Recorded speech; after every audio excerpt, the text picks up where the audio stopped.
What's going on, guys? Welcome back to the channel. For those that are new, I'm William Bootsy Blending. Why is a management company the best for a holding company? Number one, the code comes up as office administrative. So it's perfect if you want to write off like a home office or you want to write off like equipment for your media stuff. Um, Banks love low risk businesses. This is by having it as a management company, it's low risk. You can't really don't go for the code that comes up for holding company because that's usually a bank financial code. So that's the reason why you would just label it a generic management company. You also don't want to call it property management, business management. You don't want to narrow it down too much.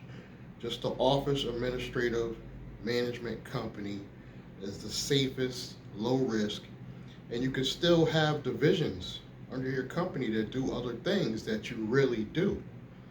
So under that code, you could do your painting company, you could do your transportation company, but by operating under this code, the bank will be more likely to offer you loans, grants, stuff to that effect, and then later you could start a operational company under your holding company.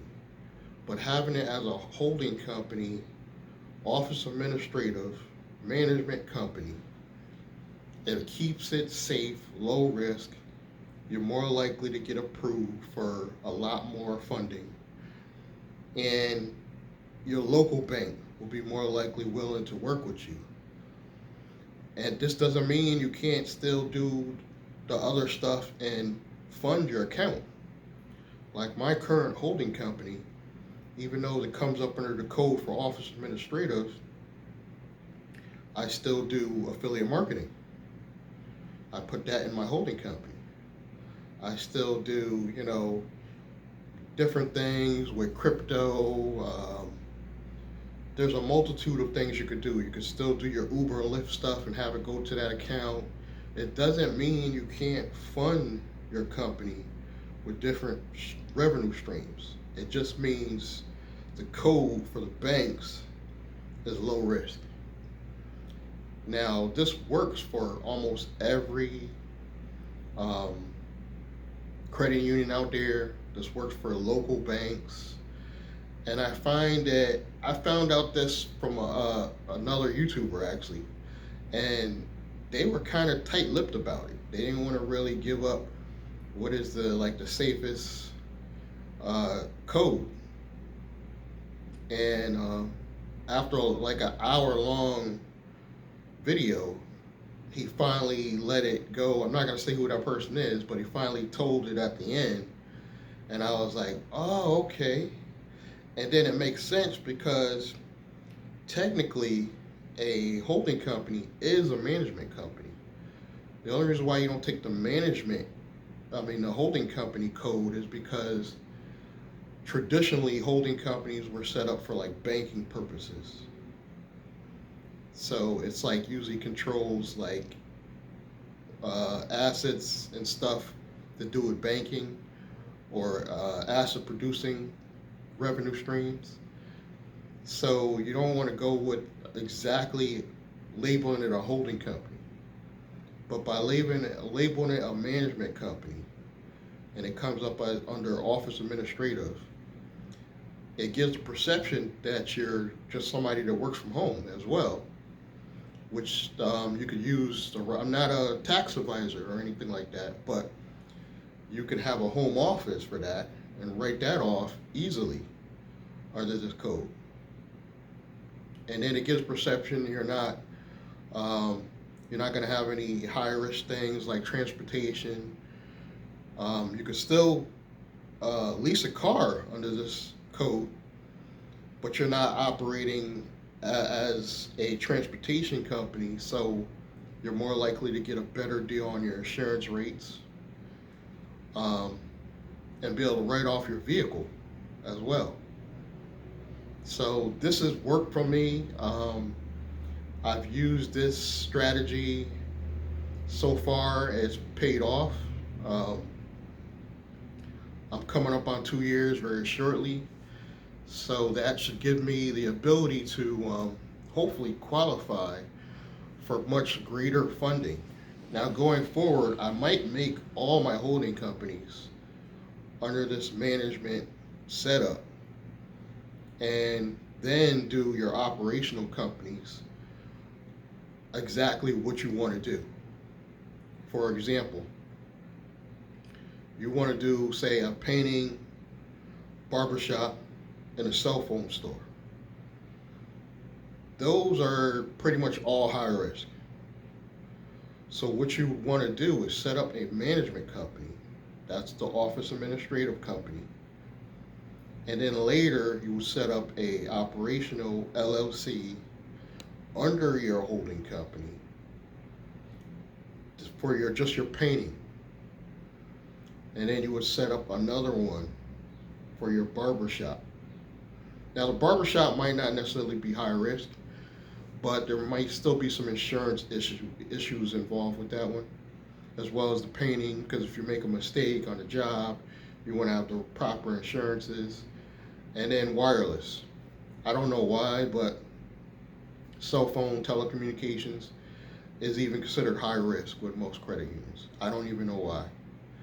So you would have operational companies under your holding company. And here's a way you could save on money too. You don't necessarily have to do the operational companies as LLCs in the beginning. Every company, I think, can have up to like 5 divisions.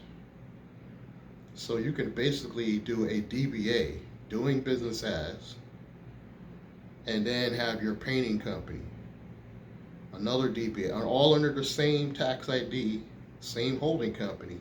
Make some money. Once you've made some money, then set up your LLC operational companies, and then do the new bank account, and then for, say, the painting, the barbershop, the cell phone company. So you save some money in the process of while you're building up your assets and your revenue. So this is a strategy. I'm telling you, this will work, and it will save you guys tons of headaches. I've seen a lot of people in Uber and Lyft, and they're basically operating as a sole proprietor. Not only is that not going to help you with building corporate credit, but it's high risk. So what I would do is set up a LLC using this strategy. Put it under your holding company at first. You're just going to call the management company, send all your Uber and Lyft money into your bank account. Then later on, you would set up a operational LLC, have your Uber and Lyft money go to the operational bank account first, and then your administrative account. But you gotta crawl before you walk, so you gotta make some money first before you do this strategy. But this will save you a lot of time and structuring your entities, because we all know you gotta make some money, but this will help you qualify for corporate credit.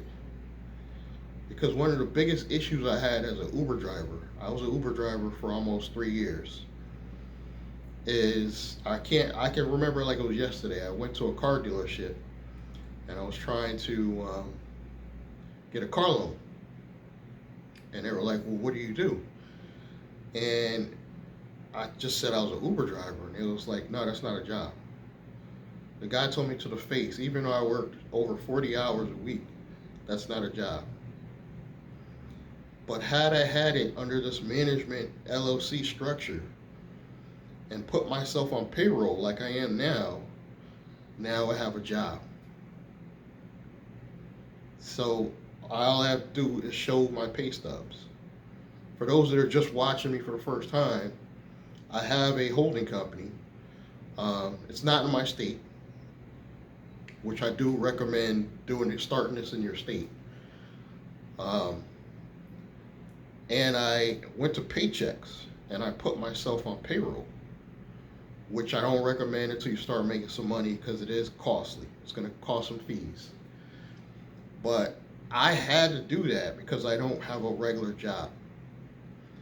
And I know I need to start qualifying for a car loan, real estate, and then I have a real job, guys. I could literally go out and get another job, and when they ask me, well, where did you work in the past, I could put down my holding company because I actually have pay stubs showing that I work for this company. I don't have to tell them I'm the owner, and I recommend you do that. Don't give too much information when you're qualifying for loans and other things like this, even for credit cards. I made the mistake already um, with Navy Federal. I made the mistake when I went for my first increase and said that I was self-employed. Even though you have a business account in Navy Federal, you should not, when you go for your increase, tell them you are self-employed. Just give them your business name. I know it sounds crazy. But trust me on this. Do not tell them, oh, I'm self-employed, and I have my business account with you guys. Don't even say that. Just say, they're going to ask you, what is your job? Just give them your business name, period. That's it. This is where I work. This is how much I make a year. And another mistake I made, I didn't give my overall household income. Guys, when you're qualifying for some of these loans, you can actually use your household income.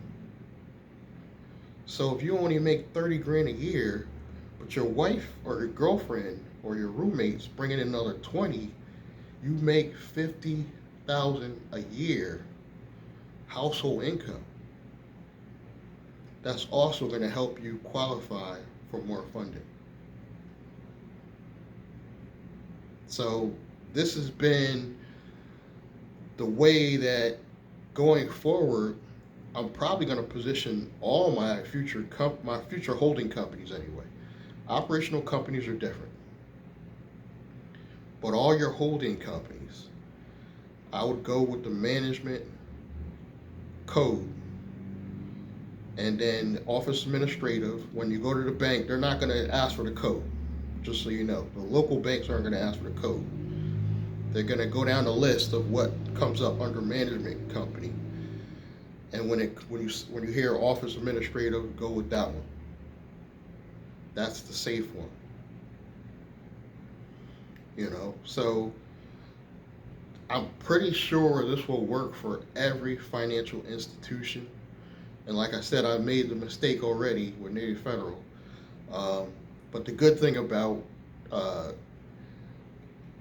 making those mistakes is 6 months from now, you could do it again and then do it the right way.